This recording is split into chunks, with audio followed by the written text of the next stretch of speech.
రాష్ట్ర ముఖ్యమంత్రి రేవంత్ రెడ్డి తన సొంత నియోజకవర్గం కొడంగల్ నియోజకవర్గానికి మధ్యాహ్నం 2 గంటలకు రానున్నారు. కొడంగల్ నియోజకవర్గంలో ఉన్నటువంటి నూతనంగా స్థానిక సంస్థల ఎన్నికల్లో గెలిచినటువంటి గ్రామ సర్పంచులు, ఉప సర్పంచులు, వార్డు మెంబర్లతోటి ఆత్మీయ సమ్మేళన కార్యక్రమంలో పాల్గొనబోతున్నారు. రాష్ట్ర ముఖ్యమంత్రిగా ప్రతి ఏడాది వస్తున్నప్పటికీ కూడా కొడంగల్ నియోజకవర్గానికి రాష్ట్ర ముఖ్యమంత్రి 3వ సారి రాబోతున్నారు. ప్రస్తుతం ఈ యొక్క ఆత్మీయ కార్యక్రమంలో కొడంగల్ నియోజకవర్గం నుండి పలు డెవలప్మెంట్ కార్యక్రమాల ఆశిస్తున్న పరిస్థితి. ప్రస్తుతం మనతో మాట్లాడడానికి కొంతమంది నియోజకవర్గానికి సంబంధించిన సర్పంచులు వాళ్ళతో మాట్లాడేటువంటి ప్రయత్నం చేద్దాం. సార్ చెప్పండి, కొడంగల్ నియోజకవర్గానికి రాష్ట్ర ముఖ్యమంత్రి గారు నేరుగా సర్పంచ్తోనే ముఖాముఖిగా ఉంటుంది. ఇలాంటి కార్యక్రమం మొదటిసారి జరుగుతుంది అనుకుంటున్నారు. ఎట్లా ఉండబోతుంది? మీరు ఎలాంటి కార్యక్రమాలు చేపడబోతున్నారు? ఎట్లా ఉంది? మరి ముఖ్యమంత్రి గారే ఫస్ట్ ఎలక్షన్స్ అయిన తర్వాత నియోజకవర్గానికి రావడం జరుగుతూ ఉంది. అన్ని పార్టీలకు అతీతంగా అందరు సర్పంచ్లకు సన్మానం చేసే ఉద్దేశంతో నేనున్నా మీ ఎంట, అంటే మీరు గ్రామాభివృద్ధిలో ప్రథమ పౌరులు కాబట్టి మీరు గ్రామాన్ని అభివృద్ధి పరచడానికి తగు సూచనలు ఇవ్వడానికి రేవంత్ రెడ్డి గారు వస్తూ ఉన్నారు. అందరినీ కలుపుకొని గ్రామాన్ని అభివృద్ధి లక్ష్యంగా ఏమేమి నిధులు కావాలో, మీకు ఏ విధంగా డెవలప్ చేయాలి, మీ సూచనలు కూడా నాకు ఇవ్వండి అనే ఉద్దేశంతో డైరెక్ట్ ఇంటరాక్షన్ కొరకు రేవంత్ రెడ్డి గారు వస్తూ ఉన్నారు. ఇప్పటికే మరి పలు అభివృద్ధి కార్యక్రమాలు చేపట్టారు ఊర్లలో. వచ్చిన తర్వాత సారు సీఎం అయిన తర్వాత ఇంకా ఎన్నో మరి నీటిపారుదల దాన్ని కానివ్వండి, తాగునీటి సౌకర్యం కానీ, రోడ్లు కానీ, బిల్డింగ్స్ కానీ, స్కూల్స్ ఇవన్నీ కూడా చేస్తూ ఉన్నారు. ఇప్పుడు మళ్ళీ సర్పంచ్ అయిన తర్వాత గ్రామాభివృద్ధి లక్ష్యం వాళ్ళకి కాబట్టి ఆ గ్రామాభివృద్ధి లక్ష్యంలో ఏమేం చేయాలా అనేది ఒక విషయాన్ని చెప్పడానికి రేవంత్ రెడ్డి సార్ వస్తూ ఉన్నారు. మేము చాలా సంతోషంగా భావిస్తూ ఉన్నాం. తగు మరి ఆయనకు ప్రత్యేక ఆహ్వానం మేము అందరం కూడా ఆహ్వానిస్తా ఉన్నాం. అంటే రాష్ట్రానికి మొట్టమొదటిగా అభివృద్ధి అంటే గ్రామాలు ఏర్పడుతున్నాయి. గ్రామాలు అభివృద్ధి అంటే రాష్ట్ర అభివృద్ధి అనుకుంటుంటారు మొట్టమొదటిగా. అలాంటి సర్పంచ్తో నేరుగా ఉంటున్నారు ఇక్కడ మీ గ్రామంలో. సో గ్రామాల్లో ఎలాంటి డెవలప్మెంట్ జరిగితే బాగుంటుంది? రాష్ట్ర ముఖ్యమంత్రి గారు కార్యక్రమంలో ఎలాంటి నిధులు కేటాయిస్తారని ఆశిస్తున్నారా? ఎట్లా ఉండబోతుంది? తప్పకుండా ఆశిస్తున్నాము.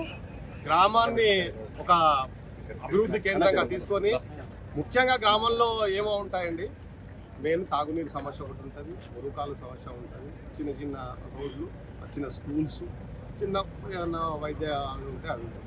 మెయిన్గా వాటికి డైరెక్ట్గా నిధులు ఇచ్చేసి దాన్ని డెవలప్ చేయాలంటే మేము కోరుకుంటున్నాం. తను కూడా అదే ఉద్దేశంతో ఇక్కడికి వస్తున్నాడు.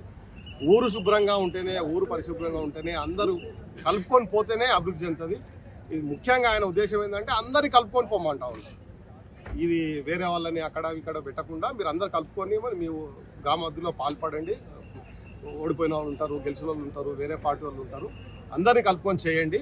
నేను మీ ఎంట ఉన్నా అని చెప్పడానికి ఇక్కడ. అంటే మరొకరు సార్ మీరు చెప్పండి, ఎట్లా ఉంది రాష్ట్ర ముఖ్యమంత్రి గారు ఇక్కడ రాబోతున్నారు కొడంగల్ నియోజకవర్గంలో? గతంలో కూడా కొడంగల్ డెవలప్మెంట్ అథారిటీ అని ఒక కమిటీ వేశారు ముఖ్యమంత్రి అయిన తర్వాత. ఎట్లా ఉంది, ఏం చెప్తారు? మా ముఖ్యమంత్రి గారు వచ్చినాక మరి కడా ఆఫీస్ ఓపెన్ చేసి ఈ కాన్స్టిట్యూన్సీలో ఉన్నటువంటి ప్రతి ఒక్కరికి అందుబాటులో ఉండే విధంగా మరి ఆ యొక్క కార్యక్రమం తీసుకొని కడా ఆఫీస్ ఏర్పాటు చేసింది. సార్ కడా ఆఫీస్ ఏర్పాటు చేయడం వల్ల చాలా మందికి అందుబాటులో ఉండి ఒక ఆఫీసర్ను కూడా నియమించి మరి అన్ని రకాలటువంటి పనులు అక్కడ జరుగుతున్నాయి. మా యొక్క సార్ ఏంటంటే గాంధీ కళలు కన్నా గ్రామ స్వరాజ్యం డెవలప్ అయితేనే గ్రామాలే దేశానికి పట్టుకోవాలి. కాబట్టి ఈ గ్రామాల యొక్క ప్రణాళిక ఇప్పుడు ఉత్సాహంగా గెలిచిన వార్డు మెంబర్లు కానీ, ఉప సర్పంచులు కానీ వారు ఉత్సాహంగా రెట్టింపు ఉత్సాహంతో గ్రామాలను డెవలప్ చేసుకోవాలనే ఉద్దేశంతో ఒక ఎంకరేజ్మెంట్ చేయడానికి రావడం చాలా శుభపరిణామం. ఆయనకు మా యొక్క కాన్స్టిట్యూన్సీ తరఫున, మా మండలి తరఫున ప్రత్యేకంగా ధన్యవాదాలు తెలియజేస్తాను. సార్ మీరు చెప్పండి, ఒకప్పుడు కొడంగల్ నియోజకవర్గం అంటే వలసలకు వెళ్ళేటువంటి పేరు ఉండే కొడంగల్ ప్రాంతం. ఇప్పుడు ముఖ్యమంత్రి గారు ఇక్కడ ఈ నియోజకవర్గం ప్రాతినిధ్యం వహిస్తున్నారు. ఆ వలసలు ఆగిపోయినట్టయినా డెవలప్మెంట్ ఎట్లాంటి డెవలప్మెంట్ చేస్తే ఇక్కడ వలసలు ఆగిపోతే మీరు ఏం చెప్తారు?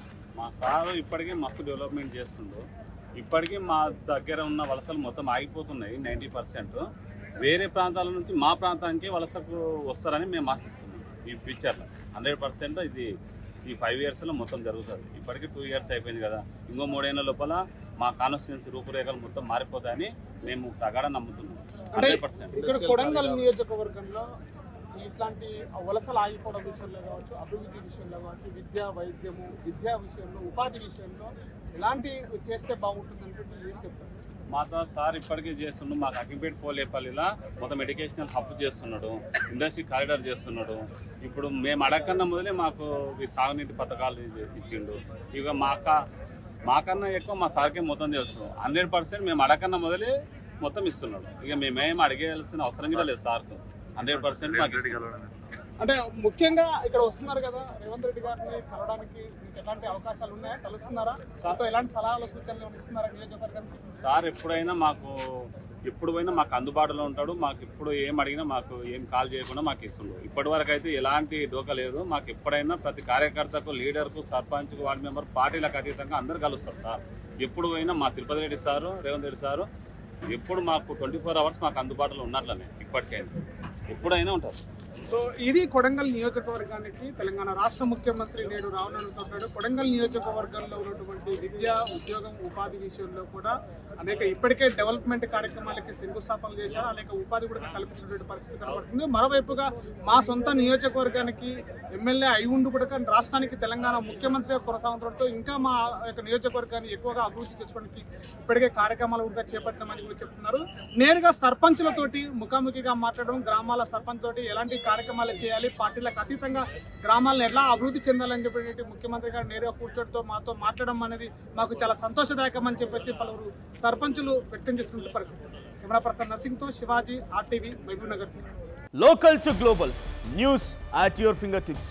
మీ చేతిలో ఒక ఆయుధం. Download R TV app. Media legend Ravi Prakash is back.